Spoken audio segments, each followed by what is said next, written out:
I'm going to run through a couple of myths that you may have come across when you're trying to lose weight. And I'll also very briefly explain how we keep an eye on our clients and how we manage and track their results basically through dieting and exercise here. So I'm going to be looking down here, but I'm going to put the slides up here. I can't see anything like a weather broadcaster. I can't see what's up here, so I'm going to go from the slides I have here. So basically, Fat Loss 101. I'm going to go through some of the very basic, the underpinning rule of dieting, basically, if you're looking to lose weight. It's actually a lot simpler than a lot simpler than the fitness industry actually make it to be. So there's a lot of bad information out there. So you may have followed one of these Slimming Club diets. If you do dip in and out of that because you lose the weight, you then come off their diet and then you put the weight back on again, that hasn't been the right diet for you, and I'll explain why in a second. I'm also going to give you a rundown of some of the stranger diets. There's two of my favorites. Some of the stranger diets that you might think shouldn't work, but they do work, and I'll explain why as well. So Fat Loss 101. The basic premise is calories are king. You're going to come across a lot of people who will talk about other things than calories. Unfortunately for those people, science and research will prove them wrong. So in a weight loss capacity, so if someone is looking to lose body fat but isn't prioritizing muscle building, that's what we're calling weight loss, really. So that's something we work with here. We try to minimize the muscle loss through dieting, but maximize the fat loss through dieting. That's how we work here. And so far it's working pretty well. We're getting some pretty amazing results here at First for Fitness. So yeah, calories are king. So you may have heard of the myth calories in versus calories out. That's how you control weight. It's science, really. It's research. It's how the body works. So calories is also called energy. So we might say energy balance or calorie balance, but basically they're the same thing. So calories in versus calories out. So I'm going to give you a very quick example of how calories work with a very simple visual aid, just showing you the difference between maintenance and the deficit. So maintenance, if your weight is stable for a long period of time, you are basically eating at maintenance level. So you are eating the same amount of calories that you are burning per day. There might be a little bit of fluctuation along the way, but that's if your weight doesn't change much, you are eating in a maintenance phase. So the next phase would be a calorie deficit. So the calorie deficit is where you are eating less calories than you are burning per day. The flip side of that, the bigger the deficit, isn't always better. There is a balancing act in there. So the bigger the deficit will probably start to show that you are going to become deficient in vitamins, minerals, fibers, and protein to that extent, but you may consider yourself being on the right track because you're losing weight. Doesn't always work that way. So there are some diets out there that promote eating 500 calories a day. If that's pretty much the majority of the week, it's not going to be sustainable, and you will be losing muscle mass as well. There is ways around that, but it's not a long-term sustainable diet. Right, so my two examples. If you've spoken to me or you're on the email list that I send out emails every so often, you would have heard about these. So you have the first one, which is the Twinkie diet. So this was a professor in America who wanted to prove to his students that calories were king. So he tried to find a very obscure diet, so he chose to eat Twinkies.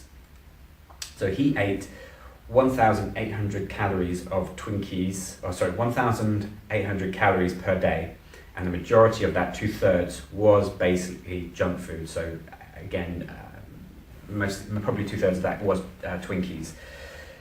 And in 10 weeks, he lost 27 pounds. So that equates to, because we work in kilos here, that equates to about 12 kilograms in body weight that he lost. I say body weight because he probably wasn't getting enough protein in to maintain his muscle mass, but that wasn't part of his experiment. His experiment was to show that it's calories in versus calories out if you're looking at weight loss. And there's a little quote at the bottom there, I have a little arrow to it, basically saying, in weight loss, pure calorie counting is what matters, not the nutritional value of food. So again, a lot of people come to us and they will say, I'm eating healthy, but I'm not losing weight. The basic answer to that is you are overeating. If you're not losing weight, you are either eating at maintenance, or if you are gaining weight, you are in a calorie surplus, so you're eating more calories than you're burning per day. So that's pretty much it.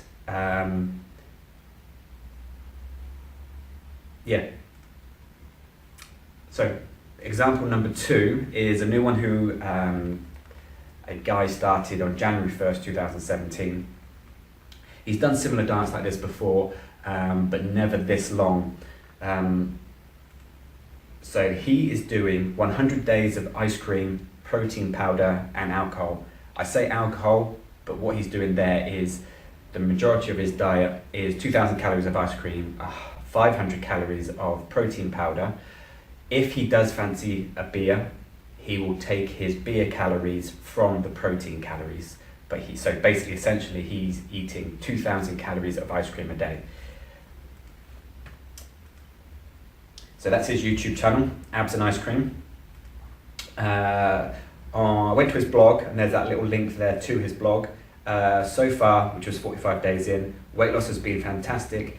As of 2 minutes ago, I weigh 171 pounds, which puts total loss at 20 pounds, and that's 9 kilos so far. So in 45 days, someone has eaten 2,000 calories of ice cream, 500 calories of protein powder, so no solid food at all, and he has lost 9 kilos in 45 days, in a month and a half. So the whole premise of sugar being the devil, I'll get onto that in a sec, and sugar being the thing that's demonized to making people overweight. We've got 2 diets here that kind of dispels that myth. There's a big list of diets. There's people who have lost weight with Subway. So someone who's just gone into Subway, he's worked out what he should order at the Subway counter to get his calories right, so basically eating in a calorie deficit. I think I've forgotten this guy's name, but he basically moved the direction of Subway and where they were heading, and they then started to become a healthier option to lose weight type fast food brand. Someone's done it with McDonald's. You could do it with Snickers, you could do it with Kinder Eggs, you could do it with whatever food type you want.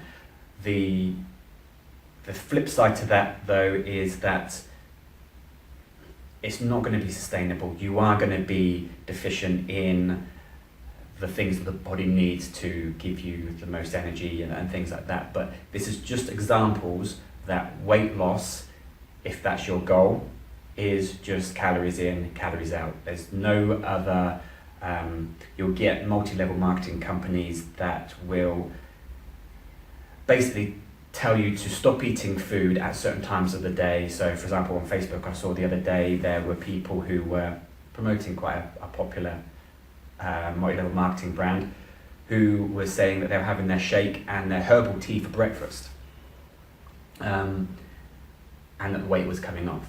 So essentially what they've done is, these multi-level marketing companies, they remove food but replace it with a shake, so decreasing that person's daily calorie intake, but using the shake as as the magic elixir potion pill that's actually making the weight loss. It's not. You could take someone's breakfast out and go and give them a standard chocolate milkshake or any type of chocolate milkshake drink, any type of milkshake drink.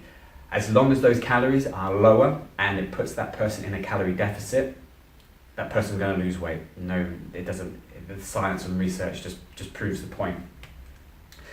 So there's a guy called Alan Aragon. Some people refer to him as the godfather of nutrition. If you think of, I'm going to pick a popular name at the moment, Joe Wicks. Joe Wicks would be down here with his nutritional knowledge.